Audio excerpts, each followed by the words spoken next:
বিগত কিছুদিন ধৰি দেৰগাঁৱত সঘনাই সংঘটিত হৈ আহিছে হত্যা আৰু আত্মহত্যাৰ ঘটনা। যোৱা মঙলবাৰে দেৰগাঁৱৰ থাৰ্ড গেটত এক আত্মহত্যাৰ ঘটনাই অঞ্চলজুৰি চাঞ্চল্য সৃষ্টি কৰে। পৰিকল্পিত হত্যাৰ অভিযোগ পৰিয়ালৰ লোকৰ। আত্মহত্যা কৰা মহিলাগৰাকী পৰিয়ালৰ মতে আত্মহত্যা নহয়, বৰঞ্চ ই এক পৰিকল্পিত হত্যাকাণ্ডহে। দেৰগাঁও আৰক্ষী বেটেলিয়ন ট্ৰেইনিং চেণ্টাৰত কৰ্মৰত আৰিফুৰ আহমেদৰ পত্নী 2 সন্তানৰ মাতৃ জেফ্ৰিনাই নিজ গৃহত আত্মহত্যা কৰা ঘটনাই জোকাৰি গৈছিল দেৰগাঁও থাৰ্ড গেট। কিন্তু আজি সেই ঘটনাই অন্য এক মূল্য পৰিলক্ষিত হৈছে। জেফ্ৰিনাৰ পৰিয়ালে জানিবলৈ দিয়া মতে এক পৰিকল্পিত হত্যাকাণ্ড বুলি বিস্ফোৰক মন্তব্য আগবঢ়াই সংবাদ মাধ্যমৰ আগত। অষ্টম শ্ৰেণীত অধ্যয়নৰত কন্যাই তেওঁৰ পিতৃ আৰু মাতৃৰ মাজত সঘনাই হোৱা কাজিয়াৰ কথা প্ৰকাশ কৰে সংবাদ মাধ্যমৰ আগত। মৃত জেফ্ৰিনাৰ ভাতৃ ইকবাল আছফিকুৰেও এই কথা সদৰি কৰি কয় সংবাদ মাধ্যমৰ আগত। আৰু ইতিমধ্যে দেৰগাঁও আৰক্ষী থানাত জেফ্ৰিনাৰ স্বামী আৰিফুৰ আৰু তেওঁৰ ভাতৃৰ বিৰুদ্ধে এজাহাৰ দাখিল কৰে জেফ্ৰিনাৰ ভাতৃ ইকবাল আছফিকুৰে। এজাহাৰ অনুসৰি দেৰগাঁও আৰক্ষীয়ে আটক কৰে 2 ভাতৃক স্বামী আৰিফুৰ আৰু তেওঁৰ ভাতৃ দেৰগাঁও থানাত অধিক জেৰাৰ বাবে ৰখা হয় যদিও বৃহস্পতিবাৰে নিশা 2 ভাতৃক জামিনত মুকলি কৰি দিয়ে। ঘটনাক লৈ তীব্ৰ প্ৰতিক্ৰিয়াৰ সৃষ্টি হয় কমু থাৰ্ড গেট অঞ্চলৰ ৰাইজৰ মাজত। মায়ে বিচনাত আছে, মোক আনোতে হাফ ছুটি লৈ আহিছে 2টা বাজিবলৈ আৰু 15-20 মিনিট আছে। লাষ্ট ক্লাছ কৰি আছিলোঁ, সেইটো সময়ত বৰবা গৈ মোক আৰু ভাইটিক লৈ আহিছিলে। মোক খোৱা নাছিলে সেইটো সময়ত। মই আহি ডাইৰেক্ট মাক সেই বিচনাতে পৰি থকা দেখিছিলোঁ। ধেৰ মানুহ গোট খাই আছিলে, লগতে আবাও আছিলে। মই গম পোৱা নাছিলোঁ। তুমি স্কুলত আছিলা? মই স্কুলত আছিলোঁ, মোৰ ভাইটিও স্কুলত আছিলে। কাজিয়া পেচাল বহুতবাৰ হৈছে আগতে, আৰু হাপাই মাৰেও মাক। মাৰেও নাই, ৰাতিপুৱা শুই উঠি মায়ে ভাত খুৱাই দিলে মোক ভালেই। মই কিবা কৰি আছিলোঁ, মই স্কুলত প্ৰজেক্ট দেৰিও হৈছিলে। আবা শুই আছিলে, আমি ভাইটি মই অকলেই গৈছিলোঁ সিহঁত স্কুল, মানে ৰিক্সাত যোৱা হৈছিলে। ঠিকে আছিলে ৰাতিপুৱা চব। স্কুলত খবৰ দিলে তেতিয়া আহিলা তোমালোক ন? মানে খবৰ মানে ডাইৰেক্ট লিভ লৈ আনিছে, খোৱা নাছিলে স্কুলত। আচ্ছা, এফআইআৰ দিছোঁ। কেছটোতো সকলোৱে অৱগতে, যিহেতু মানে গোটেই দেৰগাঁওবাসীৰ এইটো এটা বৰ দুখ লগা বিষয়। যিহেতু মোৰ ভণ্টি প্ৰায় 35 বছৰমান হৈছিলে, 18 বছৰমান তাই বিবাহিত জীৱন, এটা ল'ৰা এজনী ছোৱালী আছে। তেনে অৱস্থাত ঘপককৈ মই খবৰ পালোঁ যে তাই ছুইচাইড কৰিলে বুলি। পিছত মই পৰৱৰ্তী সময়ত মই দেখা পালোঁ তাৰ ছুইচাইডৰ কোনো হেৰি নাই। সেইকাৰণে মই থানাত অলৰেডি জনালোঁ, এফআইআৰ দিছোঁ। দিয়াৰ পিছত পুলিচে উচিত তদন্ত কৰিছে, তেওঁ কৰায়ত্ব কৰিছে আৰু তেওঁলোকৰ যিকেইটা দোষীসকল তেওঁলোকক সোধ-পোছ কৰি আছে এতিয়াও বৰ্তমান সময়ত। আৰু মই পুলিচৰ ওপৰত খুব আশাবাদী যে তেওঁলোকে এটা উচিত ন্যায় দিব আমাৰ পৰিয়ালৰ সকলৰ সৈতে।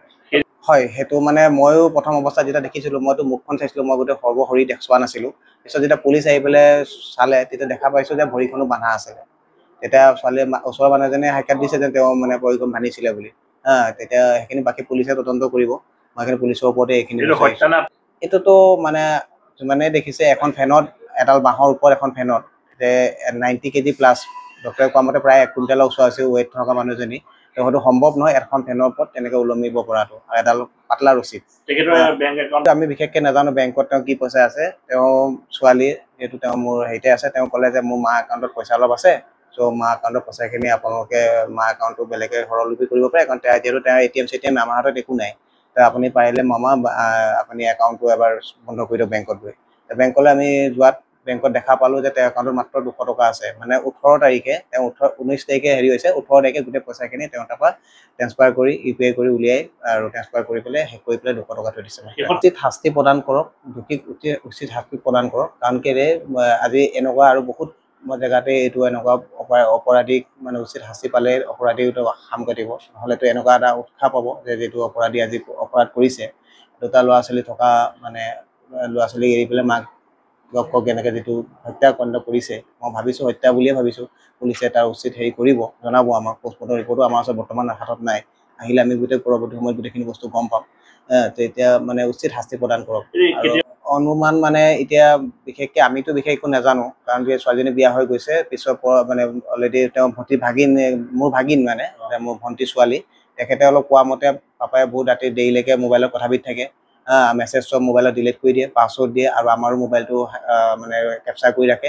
এনেকুৱা মানে কিছু ক্ষেত্ৰত পাইছোঁ। আৰু আজি অলপ দিনৰ আগত যিটো মই 1.5 মাহমান আগত যিটো কথা কৈছোঁ, তাতো এনেকৈ ছোৱালী এজনী গাড়ীত থকা ফটো পাইছোঁ।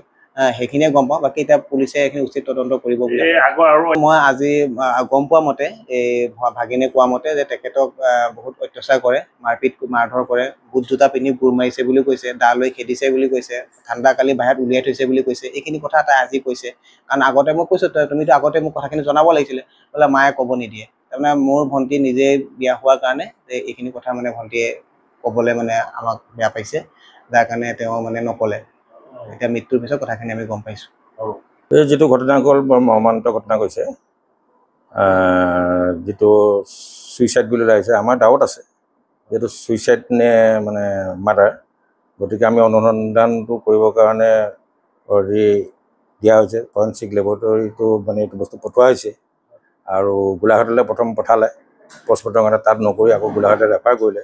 গতিকে এনেকুৱাবিলাক চাই পেলাই দেখিছোঁ যে এইটো আত্মহত্যা নহয়, এইটো মাৰ্ডাৰ। ছোৱালীজনী খুব ভাল আছিলে। ছোৱালীজনীতো মোৰ নিজৰ ভতিজাই নহয়, মোৰ এডোখৰ গাৰ মঙহ। তাইক মই সৰুৰ পৰা তুলি ডাঙৰ কৰা। তাইক মই এনেধৰণে তুলিছোঁ যাতে মাটিত তলে পৰে ঘৰ মূৰৰ তলে উকনি খাব, তেনেকুৱা এজনী ছোৱালী। তাই এফআইআৰ কৰি নিজে ছোৱালীজনী কম বয়সতে মেট্ৰিক দিওঁতে গুচি গ'ল। কিন্তু আজি পৰ্যন্তলৈকে মই কোনোদিন সেই বিষয়টো লৈ উত্থাপন নকৰিলোঁ, কাৰণ ছোৱালীজনীক মই যথেষ্ট ভাল পাইছিলোঁ, মোৰ নিজৰ ছোৱালী হিচাপে ব্যৱহাৰ কৰিছোঁ। আজি মৰ্মান্তৰ হৈছোঁ এই ছোৱালীজনী এনেকুৱা এটা পৰিৱেশত যোৱাৰ কাৰণে বা এনেকুৱা এটা ছিটুৱেশ্যন হোৱাৰ কাৰণে আমি হেৰুৱাইছোঁ। গতিকে এইটো উচিত ন্যায় তদন্ত কৰি উচিত মানে শাস্তি পাব লাগে।